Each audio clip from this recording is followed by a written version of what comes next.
ಮನೆಯಾಳ ಸರ್ಕಾರ ಇದು. ದಿವಾಳಿ ಮಾಡಿ ಜನಸಾಮಾನ್ಯರ ಆತ್ಮಹತ್ಯೆ ಭಾಗ್ಯ, ಇವ್ರದ್ದು 5ನೇ 6ನೇ ಭಾಗ್ಯ ಆತ್ಮಹತ್ಯೆ ಭಾಗ್ಯ. ಇನ್ನೊಂದು ಗ್ಯಾರಂಟಿ, ಈ ಸರ್ಕಾರ 2.5 ವರ್ಷದ ಸಾಧನೆ ಏನು ಅಂತ ಹೇಳಿದ್ರೆ ನಾವು ಸಾವಿನ ಗ್ಯಾರಂಟಿ. ಯಮಕಿಂಕರರು ಇವರು ಕಾಂಗ್ರೆಸ್ ಪಾರ್ಟಿಯ ಮಂತ್ರಿಗಳಲ್ಲ, ಇವರು ಯಮಕಿಂಕರರು. ಬಡವರನ್ನ ಸುಲಿಗೆ ಮಾಡೋದು, ಈ ಥರ ಸರ್ಕಾರಿ ನೌಕರರ ಆತ್ಮಹತ್ಯೆಗೆ ಕಾರಣಕರ್ತರಾಗಿದ್ದಾರೆ ಇವರು. ಇದೊಂದು ಕೊಲೆಗಡಗರ ಸರ್ಕಾರ.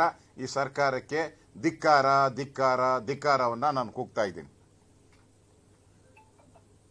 ಇವತ್ತು ಈ ಡೆತ್ ನೋಟ್ ಬರ್ದಿಟ್ಟ ಮೇಲೂ ಕೂಡ ಈ ಡೆತ್ ನೋಟ್ ಇದುವರೆಗೂ ಮಾಧ್ಯಮಕ್ಕೂ ಸಿಕ್ಕಿಲ್ಲ, ಯಾರಿಗೂ ಸಿಕ್ಕಿಲ್ಲ. ಮುಚ್ಚಾಕುವಂಥ ಪ್ರಯತ್ನವನ್ನು ಮಾಡ್ತಾ ಇದ್ದಾರೆ. ಮುಚ್ಚಾಕ್ಬಿಟ್ಟಿದ್ದಾರೆ, ಅವನು ಸುಟ್ಟಾಕ್ಬಿಟ್ಟಿದ್ದಾರೆ. ಇವತ್ತು ಅಲ್ಲಿ ನೌಕರರೆಲ್ಲ ಸ್ಟ್ರೈಕ್ ಮಾಡ್ತಾ ಇದ್ದಾರೆ, ನ್ಯಾಯ ಕೊಡಿ ಅಂತೇಳಿ. ಅದರಿಂದ ನಾನು ಸತ್ಯ ಹೊರಗಡೆ ಬರಬೇಕಾದ್ರೆ ಬೇರೆ ಕೇಸ್ಗಳ ಥರ ಇದನ್ನು ಮುಚ್ಚಾಕ್ತಾರೆ. ಇದಕ್ಕೊಂದು SIT, ಇದಕ್ಕೊಂದು ಆಯೋಗ, ಮುಚ್ಚಾಕೋ ಆಯೋಗ, ಮುಚ್ಚಾಕೋ SIT ಮಾಡಿ ಇದನ್ನು ಮುಚ್ಚಾಕ್ತಾರೆ. ಯಾವ ರೀತಿ ಈಗ ತಮಿಳ್ನಾಡಲ್ಲಿ ಮೊನ್ನೆ ಕರೂರಲ್ಲಿ ಸುಮಾರು 50 ಜನ ಸತ್ರು. ಇವತ್ತು ಸುಪ್ರೀಂ ಕೋರ್ಟ್ ಅದನ್ನು CBI ತನಿಖೆ ಕೊಟ್ಟಿದೆ. ಅಲ್ಲೂ SIT ಮಾಡಿ ಆ ಸರ್ಕಾರ ಮುಚ್ಚಾಕಕ್ಕೆ ಪ್ರಯತ್ನ ಮಾಡಿತ್ತು. ಆದರೆ ಸುಪ್ರೀಂ ಕೋರ್ಟು ಇವತ್ತು ಅದನ್ನು CBI ತನಿಖೆ ಕೊಟ್ಟಿದ್ದಾರೆ. ನಾನು ಕೂಡ ಈ ಒಂದು ಆತ್ಮಹತ್ಯೆ CBI ತನಿಖೆ ಕೊಡಬೇಕು ಅಂತೇಳಿ ನಾನು BJP ವತಿಯಿಂದ ನಾನು ಆಗ್ರಹವನ್ನು ಮಾಡ್ತಾ ಇದ್ದೀನಿ, ವಿರೋಧ ಪಕ್ಷನ ಆಗ್ರಹವನ್ನು ಮಾಡ್ತಾ ಇದ್ದೀನಿ. ಈ ನೇಣಾಕಿರೋವಂಥ ಫೋಟೋನೂ ಇದೆ, ಅವರು ಅದನ್ನು ಮುಚ್ಚಿಟ್ಟಿದ್ರು, ಅದನ್ನು ತರಿಸಿದ್ರು, ಅವರು ಅದನ್ನು ಬಿಡುಗಡೆ ಮಾಡ್ತಾ ಇಲ್ಲ. ಫುಲ್ ಪೊಲೀಸು ಯಾಕೆ ಆತ್ಮಹತ್ಯೆ ಆಯಿತು ಅಂತ ಅಲರ್ಟ್ ಮಾಡಿ ಕಾರಣ ಏನು ಅಂತ ಓಡಾಡ್ತಾ ಇಲ್ಲ. ಇಡೀ ಪೊಲೀಸ್ ಇಲಾಖೆ ಮುಚ್ಚಾಕಕ್ಕೆ ಹೆಂಗೆ ಅಂತ ಇಡೀ ಪೊಲೀಸ್ ಇಲಾಖೆ ಓಡಾಡ್ತಾ ಇದೆ. ಅಲ್ಲಿನ ಮಂತ್ರಿಗಳು ಈಗಾಗಲೇ ಹಿಂದೆ ಒಂದು ಕೇಸ್ ಮುಚ್ಚಾಕಿದ್ದಾರೆ. BJP ಕಾರ್ಯಕರ್ತನ ಕೊಲೆ ಆದಾಗ ಅವ್ರ ಮನೆಗೆ ಹೋಗಿ ಅದನ್ನು ಮುಚ್ಚಾಕುವಂಥ ಕೆಲಸವನ್ನು ಮಾಡಿದ್ದಾರೆ. ಇದನ್ನು ಹಂಗೆ ಒಂದ್ಸರಿ ಅಭ್ಯಾಸ ಆಗಿದೆಯಲ್ಲ, ಇದನ್ನು ಹಂಗೆ ಮುಚ್ಚಾಕುವಂಥ ಪ್ರಯತ್ನವನ್ನು ಮಾಡ್ತಾರೆ. ಅದರಿಂದ ಇದು CBI ತನಿಖೆ ಆಗಬೇಕು ಅನ್ನೋದು ನಮ್ಮ ಬೇಡಿಕೆಯನ್ನು ನಾನು ಇಡ್ತಾ ಇದ್ದೀನಿ. ನಾನು ಹೇಳ್ತಾ ಇದ್ದೀನಿ, ಈ ಸರ್ಕಾರ 2.5 ವರ್ಷದಲ್ಲಿ ಯಾವುದೇ ನಿಗಮಗಳಿಗೆ, SC/ST ನಿಗಮ, ವಾಲ್ಮೀಕಿ ನಿಗಮ, ಈ ಥರ ಸುಮಾರು 50-60 ನಿಗಮಗಳಿದೆ. ಸುಮಾರು 1800 ಕೋಟಿ ಕೊಡಬೇಕಾಯಿತು ನಿಗಮಕ್ಕೆ. ಈ ಸರ್ಕಾರ 1800 crores ಕೊಡಬೇಕಾಯಿತು. ಕೊಟ್ಟಿರೋದು 300 ಕೋಟಿ ಮಾತ್ರ. ಆ ನಿಗಮದಿಂದ ಸಾಲ ಕೊಡಬೇಕಾಯಿತು, ಸಲಕರಣೆಗಳನ್ನು ಕೊಡಬೇಕಾಗಿತ್ತು. ಇಸ್ತ್ರಿ ಮಾಡೋರು ಇರ್ಬೋದು, ತಳ್ಳೋ ಗಾಡಿಯವರು ಇರ್ಬೋದು, ಇವ್ರಿಗೆ ಸಹಾಯನ ಇಡಬೇಕಾಯಿತು. ಕೊಟ್ಟೇ ಇಲ್ಲ. ಸರ್ಕಾರ ಪಾಪರಾಗಿದೆ ಅಂತ ಇದಕ್ಕಿಂತ ಉದಾಹರಣೆಗಳನ್ನು ನಾವು ನೂರಾರು ಉದಾಹರಣೆಗಳನ್ನು ಇವತ್ತು ನಾವು ನೋಡ್ತಾ ಇದ್ದೀರಿ. ಸಂಬಳ ಕೊಡೋಕ್ಕೆ ಇಲ್ಲಿ ಜಯನಗರದಲ್ಲಿ ಒಂದು ಆಸ್ಪತ್ರೆ ಇದೆ, ನಿಮ್ಮ ಯೂನಿವರ್ಸಿಟಿ ಯಾವುದು, ಅಲ್ಲಿ 2 ತಿಂಗಳಿಗೊಂದ್ಸರಿ ಸಂಬಳ ಕೊಡ್ತಾರೆ ಡಾಕ್ಟ್ರಿಗೆ. ಅದೊಂದು ಬೋರ್ಡ್, ಅದು 2 ತಿಂಗಳಿಗೊಂದ್ಸರಿ ಸಂಬಳ ಕೊಡ್ತಾರೆ. ಎಲ್ಲ ಬೋರ್ಡ್ಗಳು ಏನಿದೆ ಅಂದರೆ ಇಲಾಖೆಗೆ ಬರದೇ ಇರೋವಂಥದ್ದು ಸ್ವತಂತ್ರ ನಿಗಮಗಳು, ಆರೋಗ್ಯ ನಿಗಮಗಳೇನಿದೆ ಅದಕ್ಕೇನಂತಾರೆ ಇವನು, ಆ ಥರದವಕ್ಕೆಲ್ಲನೂ ನನಗೆ ಡಾಕ್ಟ್ರೇ ಬಂದು ಅಟಾನಮಸ್ ಆರೋಗ್ಯ ಸಂಸ್ಥೆಗಳೇನಿದೆ ಅಲ್ಲಿ ಡಾಕ್ಟ್ರುಗಳಿಗೆ 2 ತಿಂಗಳಿಗೊಂದ್ಸರಿ ಸಂಬಳ ಕೊಡ್ತಾರೆ. 3 ತಿಂಗಳು, ಈ ಥರ 3 ತಿಂಗಳಿಗೊಂದ್ಸರಿ ಸಂಬಳ ಕೊಡ್ತಾರೆ. ಇದೊಂದು ಪಾಪರ ಔಟಿದೆ ಸರ್ಕಾರ. ಇವ್ರ ಹತ್ರ ಹಣ ಇಲ್ಲ, ಆದರೆ ಅಧಿಕಾರಕ್ಕೆ ಮಾತ್ರ ನಾ ಮುಂದು ನೀ ಮುಂದು, ಅಧಿಕಾರಕ್ಕೆ ಮಾತ್ರ ನಾ ಮುಂದು ನೀ ಮುಂದು. ಮನೆಯಾಳ ಸರ್ಕಾರ ಇದು. ದಿವಾಳಿ ಮಾಡಿ ಜನಸಾಮಾನ್ಯರ ಆತ್ಮಹತ್ಯೆ ಭಾಗ್ಯ, ಇವ್ರದ್ದು 5ನೇ 6ನೇ ಭಾಗ್ಯ ಆತ್ಮಹತ್ಯೆ ಭಾಗ್ಯ. ಇನ್ನೊಂದು ಗ್ಯಾರಂಟಿ, ಈ ಸರ್ಕಾರ 2.5 ವರ್ಷದ ಸಾಧನೆ ಏನು ಅಂತ ಹೇಳಿದ್ರೆ ನಾವು ಸಾವಿನ ಗ್ಯಾರಂಟಿ. ಯಮಕಿಂಕರರು ಇವರು ಕಾಂಗ್ರೆಸ್ ಪಾರ್ಟಿಯ ಮಂತ್ರಿಗಳಲ್ಲ, ಇವರು ಯಮಕಿಂಕರರು.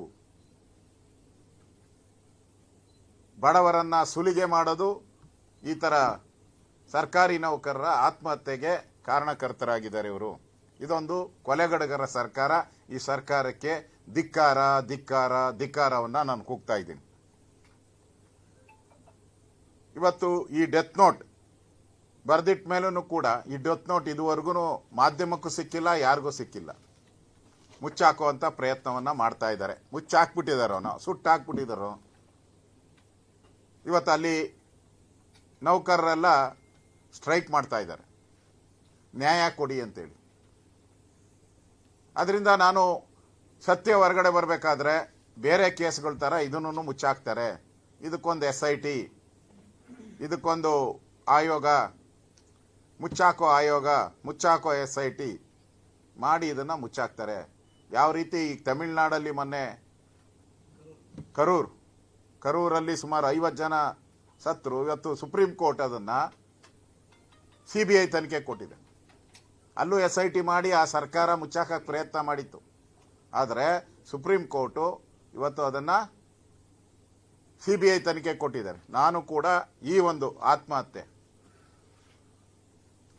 CBI ತನಿಖೆ ಕೊಡಬೇಕು ಅಂತೇಳಿ ನಾನು ಬಿಜೆಪಿ ವತಿಯಿಂದ ನಾನು ಆಗ್ರಹವನ್ನ ಮಾಡ್ತಾ ಇದ್ದೀನಿ, ವಿರೋಧ ಪಕ್ಷ ಆಗ್ರಹವನ್ನು ಮಾಡ್ತಾ ಇದ್ದೀನಿ. ಈ ನೇಣಾಕಿರೋಂಥ ಫೋಟೋನು ಇದೆ, ಅವರು ಅದನ್ನು ಮುಚ್ಚಿಟ್ಟಿದ್ರು, ಅದನ್ನು ತರಿಸಿದಿರಿ, ಅವರು ಅದನ್ನು ಬಿಡುಗಡೆ ಮಾಡ್ತಾ ಇಲ್ಲ. ಪೊಲೀಸು ಯಾಕೆ ಆತ್ಮಹತ್ಯೆ ಆಯಿತು ಅಂತ ಅಲರ್ಟ್ ಮಾಡಿ ಕಾರಣ ಏನು ಅಂತ ಹುಡ್ಕಕ್ಕೆ ಓಡಾಡ್ತಾ ಇಲ್ಲ. ಇಡೀ ಪೊಲೀಸ್ ಇಲಾಖೆ ಮುಚ್ಚಾಕಕ್ಕೆ ಹೆಂಗೆ ಅಂತ ಇಡೀ ಪೊಲೀಸ್ ಇಲಾಖೆ ಓಡಾಡ್ತಾ ಇದೆ. ಅಲ್ಲಿನ ಮಂತ್ರಿಗಳು ಈಗಾಗಲೇ ಹಿಂದೆ ಒಂದು ಕೇಸ್ ಮುಚ್ಚಾಕಿದ್ದಾರೆ. ಬಿಜೆಪಿ ಕಾರ್ಯಕರ್ತನ ಕೊಲೆ ಆದಾಗ ಅವ್ರ ಮನೆಗೆ ಹೋಗಿ ಅದನ್ನು ಮುಚ್ಚಾಕುವಂತ ಕೆಲಸವನ್ನ ಮಾಡಿದ್ದಾರೆ. ಇದನ್ನು ಹಂಗೆ ಒಂದ್ಸರಿ ಅಭ್ಯಾಸ ಆಗಿದೆಯಲ್ಲ, ಇದನ್ನು ಹಂಗೆ ಮುಚ್ಚಾಕುವಂತ ಪ್ರಯತ್ನವನ್ನ ಮಾಡ್ತಾರೆ. ಅದರಿಂದ ಇದು CBI ತನಿಖೆ ಆಗಬೇಕು ಅನ್ನೋದು ನಮ್ಮ ಬೇಡಿಕೆಯನ್ನ ನಾನು ಇಡ್ತಾ ಇದ್ದೀನಿ. ನಾನು ಹೇಳ್ತಾ ಇದ್ದೀನಿ, ಸರ್ಕಾರ 2.5 ವರ್ಷದಲ್ಲಿ ಯಾವುದೇ ನಿಗಮಗಳಿಗೆ, SC ST ನಿಗಮ, ವಾಲ್ಮೀಕಿ ನಿಗಮ, ಈ ತರ ಸುಮಾರು 50-60 ನಿಗಮಗಳಿದೆ. ಸುಮಾರು 1800 ಕೋಟಿ ಕೊಡಬೇಕಾಯಿತು ನಿಗಮಕ್ಕೆ. ಈ ಸರ್ಕಾರ 1800 crores ಕೊಡಬೇಕಾಯಿತು. ಕೊಟ್ಟಿರೋದು 300 ಕೋಟಿ ಮಾತ್ರ. ಆ ನಿಗಮದಿಂದ ಸಾಲ ಕೊಡಬೇಕಾಯಿತು, ಸಲಕರಣೆಗಳನ್ನು ಕೊಡಬೇಕಾಗಿತ್ತು. ಇಸ್ತ್ರಿ ಮಾಡೋರು ಇರ್ಬೋದು, ತಳ್ಳೋ ಗಾಡಿಯವರು ಇರ್ಬೋದು, ಇವ್ರಿಗೆ ಸಹಾಯನ ಇಡಬೇಕಾಯಿತು. ಕೊಟ್ಟೇ ಇಲ್ಲ. ಸರ್ಕಾರ ಪಾಪರಾಗಿದೆ ಅಂತ ಇದಕ್ಕಿಂತ ಉದಾಹರಣೆಗಳನ್ನ ನಾವು ನೂರಾರು ಉದಾಹರಣೆಗಳನ್ನ ಇವತ್ತು ನಾವು ನೋಡ್ತಾ ಇದ್ದೀರಿ. ಸಂಬಳ ಕೊಡಕ್ಕೆ ಇಲ್ಲಿ ಜಯನಗರದಲ್ಲಿ ಒಂದು ಆಸ್ಪತ್ರೆ ಇದೆ, ನಿಮ್ಮ ಯೂನಿವರ್ಸಿಟಿ ಯಾವುದು, ಅಲ್ಲಿ 2 ತಿಂಗಳಿಗೊಂದ್ಸರಿ ಸಂಬಳ ಕೊಡ್ತಾರೆ ಡಾಕ್ಟರ್ಗೆ. ಅದೊಂದು ಬೋರ್ಡ್, ಅದು 2 ತಿಂಗಳಿಗೊಂದ್ಸರಿ ಸಂಬಳ ಕೊಡ್ತಾರೆ. ಎಲ್ಲ ಬೋರ್ಡ್ಗಳು ಏನಿದೆ ಅಂದ್ರೆ ಇಲಾಖೆಗೆ ಬರದೇ ಇರೋಂಥದ್ದು ಸ್ವತಂತ್ರ ನಿಗಮಗಳ, ಆರೋಗ್ಯ ನಿಗಮಗಳೇನಿದೆ ಅದಕ್ಕೇನಂತಾರೆ ಇವನು, ಆ ಥರದವಕ್ಕೆಲ್ಲನೂ ನನಗೆ ಡಾಕ್ಟ್ರೇ ಬಂದು ಅಟಾನಮಸ್ ಆರೋಗ್ಯ ಸಂಸ್ಥೆಗಳೇನಿದೆ ಅಲ್ಲಿ ಡಾಕ್ಟರ್ಗಳಿಗೆ 2 ತಿಂಗಳಿಗೊಂದ್ಸರಿ ಸಂಬಳ ಕೊಡ್ತಾರೆ. 3 ತಿಂಗಳು, ಈ ಥರ 3 ತಿಂಗಳಿಗೊಂದ್ಸರಿ ಸಂಬಳ ಕೊಡ್ತಾರೆ. ಇದೊಂದು ಪಾಪರಾಗ್ಬಿಟ್ಟಿದೆ ಸರ್ಕಾರ. ಇವ್ರ ಹತ್ರ ಹಣ ಇಲ್ಲ, ಆದರೆ ಅಧಿಕಾರಕ್ಕೆ ಮಾತ್ರ ನಾ ಮುಂದು ನೀ ಮುಂದು, ಅಧಿಕಾರಕ್ಕೆ ಮಾತ್ರ ನಾ ಮುಂದು ನೀ ಮುಂದು. ಹೆಚ್ಚಿನ ವಿಡಿಯೋಗಳಿಗೆ ಪ್ರತಿಧ್ವನಿ ಯೂಟ್ಯೂಬ್ ಚಾನೆಲ್ ಸಬ್ಸ್ಕ್ರೈಬ್ ಮಾಡಿ, ಬೆಲ್ ಐಕಾನ್ ಕ್ಲಿಕ್ ಮಾಡಿ.